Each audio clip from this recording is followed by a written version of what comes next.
bienvenue dans ce décryptage. Aujourd'hui, on plonge tête la première dans l'une des investigations intellectuelles les plus palpitantes de l'histoire moderne. Et on va pas traquer un tueur en série, non. On s'attaque à quelque chose d'encore plus grand, la nature même de la réalité et de notre propre conscience. En explorant les idées révolutionnaires d'Edmund Husserl et de la phénoménologie, on va faire un voyage qui part d'un doute total pour arriver à une certitude absolue. On va littéralement décoder comment notre esprit construit le monde qui nous entoure. Croyez-moi, cette analyse risque de changer radicalement votre façon de voir le quotidien. Au menu de notre enquête aujourd'hui, on commence par le doute méthodique, on enchaîne avec la fameuse découverte de l'intentionnalité, puis on observera le match entre attitude naturelle et époquée, avant de révéler le sujet transcendantal. Et on finira avec un peu de pratique pure et dure au quotidien. Allez, c'est parti. Première étape de notre investigation, le fameux doute méthodique, ou la voie cartésienne. Alors, pour vraiment saisir ce qu'Husserl veut nous dire, il faut commencer par faire table rase. L'idée est vertigineuse, on doit dépouiller notre esprit de tout ce qu'on prend pour acquis. Pourquoi ? Eh bien parce que notre perception nous joue des tours, tout le temps. L'illusion de la réalité est omniprésente. Imaginez la scène. On sort d'une gare, on voit une personnalité politique hyper connue juste là, immobile. On perçoit une personne en 3D, c'est évident, non ? Mais on s'approche, on fait le tour, et bam, c'est plat. C'est juste une silhouette en carton. Nos sens et les jugements hâtifs qu'on fait à partir d'eux peuvent nous tromper massivement. Bon, sans aller jusqu'à dire qu'on vit dans la matrice, cet exemple nous prouve une chose. Il faut vraiment douter de nos premières impressions. Et ça nous amène à une question fondamentale. Qu'est-ce qui reste au juste quand toute notre certitude sur le monde physique s'effondre ? Si le monde entier pouvait être une immense illusion, quelle est la seule et unique chose qui résiste ? La réponse est fulgurante, c'est le fait même d'être en train de douter. Même si tout ce qu'on perçoit est complètement faux, l'existence de cette conscience qui doute, elle, c'est une certitude absolue. Le je conscient est bien là et c'est notre point d'ancrage. Deuxième étape, et c'est là qu'on fait une percée majeure, l'intentionnalité. D'accord, on sait que cette conscience existe. Mais concrètement, comment elle fonctionne ? C'est ici que Husserl fait une découverte magistrale, en s'inspirant d'ailleurs de son professeur Franz Brentano. C'est le concept d'intentionnalité. En gros, ça veut dire que notre conscience, c'est jamais, au grand jamais, une boîte vide. C'est impossible d'être juste conscient dans le vide sidéral. On est toujours conscient de quelque chose.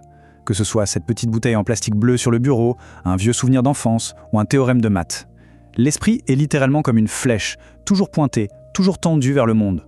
Et le point crucial à retenir, c'est que cette relation intentionnelle, elle façonne activement notre expérience. C'est pas simplement le monde extérieur qui vient taper mollement contre nos sens pendant qu'on reste passif. Pas du tout. L'intentionnalité crée un pont ultra actif entre notre esprit et le monde externe. Notre conscience pointe, cible et donne du sens aux choses. Et c'est exactement cette dynamique qui tisse la trame de tout ce qu'on vit au jour le jour. Ce qui nous amène au chapitre 3, le vrai grand retournement de situation, l'attitude naturelle contre l'époquée. C'est ici qu'on change complètement de lunettes. D'un côté, on a l'attitude naturelle. Ça, c'est notre réglage par défaut à tous. On croit aveuglément que les objets autour de nous existent de manière totalement indépendante, en dehors de notre esprit. De l'autre côté, la méthode phénoménologique nous propose un outil pour sortir de cette naïveté, la fameuse réduction phénoménologique ou épochée. L'époquée, qu'on traduit souvent par la mise entre parenthèses, c'est un concept tout simplement brillant. On prend cette croyance innée qu'on a sur l'existence matérielle du monde et hop, on la suspend.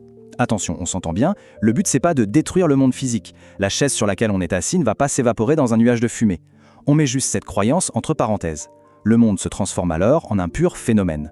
On ne se demande plus est-ce que cet objet existe pour de vrai, mais on se concentre sur comment cet objet apparaît-il là, maintenant, à ma conscience. Chapitre 4.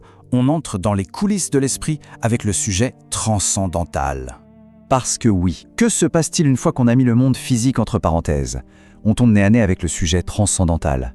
Et là, on ne parle pas de votre petit jeu psychologique avec son prénom, ses goûts et son histoire. On parle d'une conscience pure, de la machinerie de fond qui orchestre tout. Ce sujet, c'est véritablement l'architecte de la réalité. Il prend toutes les données sensorielles brutes, complètement chaotiques, et il les structure pour créer un sens unifié. Pour vous faire une image simple, regardez un livre posé sur une table. Physiologiquement, vos yeux ne peuvent en capter qu'un petit bout à la fois, une surface, un angle, une couleur. Ce sont ce qu'on appelle des profils ou des esquisses. Et pourtant, vous percevez un livre solide et continu, pas vrai ? Pourquoi ? Eh bien parce que le sujet transcendantal bosse en arrière-plan. Il synthétise de manière invisible et quasi instantanée tous ces petits fragments pour vous livrer l'objet dans sa totalité.